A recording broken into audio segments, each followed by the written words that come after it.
23% of every human being alive in 1913 woke up as a subject of the British Empire, and most of them never chose that. This was the largest territorial empire in recorded human history, and by the 1920s, it covered roughly 35.5 million square kilometers. That figure comes from the widely cited Wikipedia compilation, cross-checked in Pearson's Atlas of Empires, and it equals roughly 23 to 26% of all land on Earth. The population under British rule at its peak is most commonly cited around 412 million people in 1913 alone, including protectorates and later additions.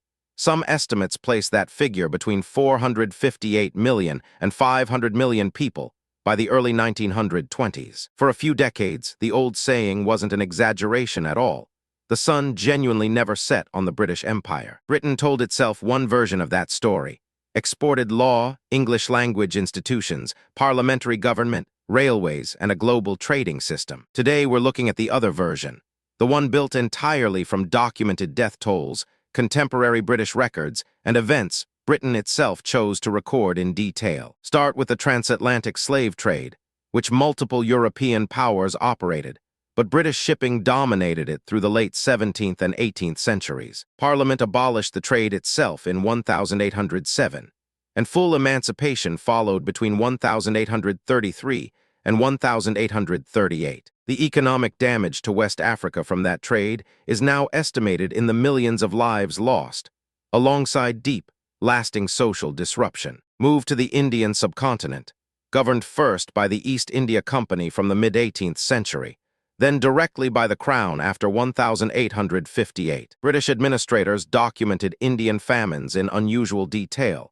and the grim irony is that they did it specifically to manage relief and tax policy. The Great Bengal Famine of 1770 is widely estimated to have killed about 10 million people, roughly a third of the region's entire population at the time. Famines kept recurring across the 19th and 20th centuries, all of it happening under continuous British administration. The Bengal Famine of 1943 is most often estimated at between roughly 2 and 3 million deaths in Bengal alone, with some sources placing the number even higher. A 2019 paper drawing on oral history, reported by The Guardian, attributed significant responsibility to Churchill-era policies, including the diversion of food supplies toward the war effort. That interpretation remains genuinely contested by historians, who point instead to cyclone damage, crop disease, and Japan's occupation of Burma as major contributing factors. Both explanations can be true at once: wartime policy failures and natural disaster factors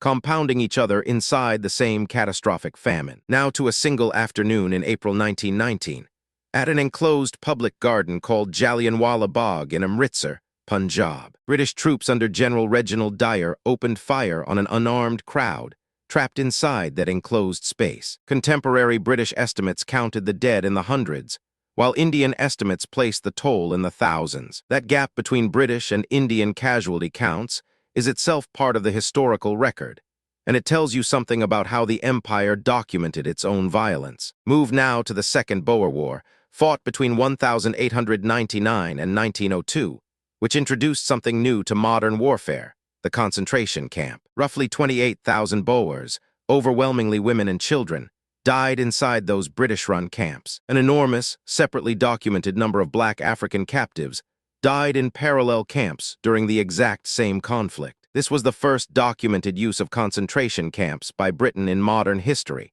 a fact modern British schooling rarely emphasizes. Fast forward to the 1950s and the Mau Mau Rebellion in Kenya, where Britain ran a systematic program of detention, torture, and killing. For decades, the British government denied the scale of what happened, until the Hanslope Park archives were released in 2011. Those declassified files documented exactly what colonial administrators had spent decades trying to keep buried. Now look east, to the Opium Wars of 1839 to 1842 and 1856 to 1860.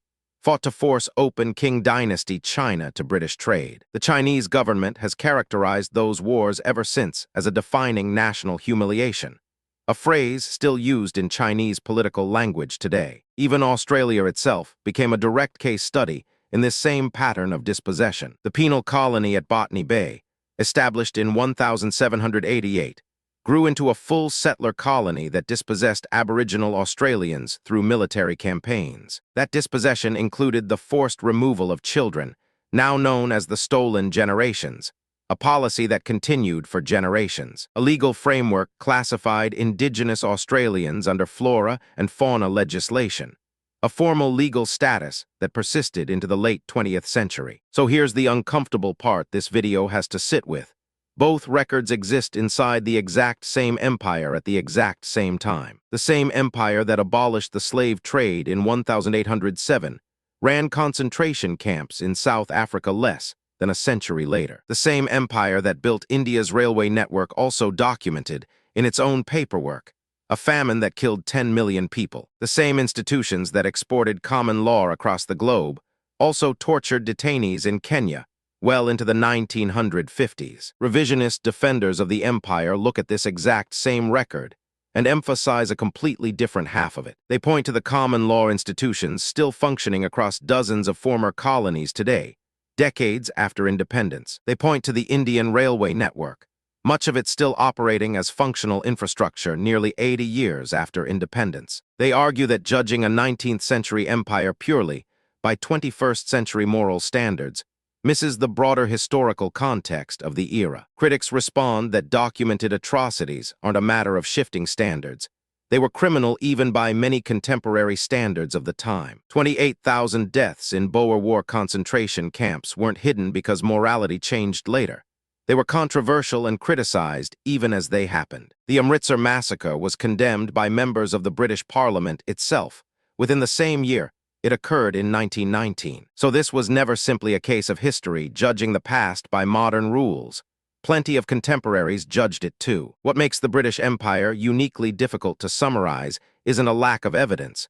It's the sheer volume of evidence pointing in two directions at once. 10 million famine deaths in Bengal in 1770 sit in the same historical record as the abolition of slavery in 1807. A legal framework that classified human beings as flora and fauna sits in the same record as parliamentary institutions still used by dozens of nations today. Both of these stories are documented, both are verifiable, and neither one cancels the other one out. That's not a comfortable conclusion, and it isn't supposed to be because the empire itself was never a single, simple story. 23% of humanity lived under one flag in 1913, and that flag's history contains both of the stories you just heard. Understanding the British Empire honestly means holding both of those records at once, not choosing the version that feels easier to believe. If wrestling with complicated historical records like this interests you, there's another video on this channel taking the same honest approach to a completely different empire. Go watch that one next, because separating documented fact from national mythology is a pattern worth understanding well beyond just one empire's history. If tracking real aerospace programs against the hype around them interests you, there's another video on this channel doing the same breakdown on a completely different aircraft story. Go watch that one next, because separating genuine engineering progress from geopolitical noise is a skill worth building well beyond just one Russian engine program.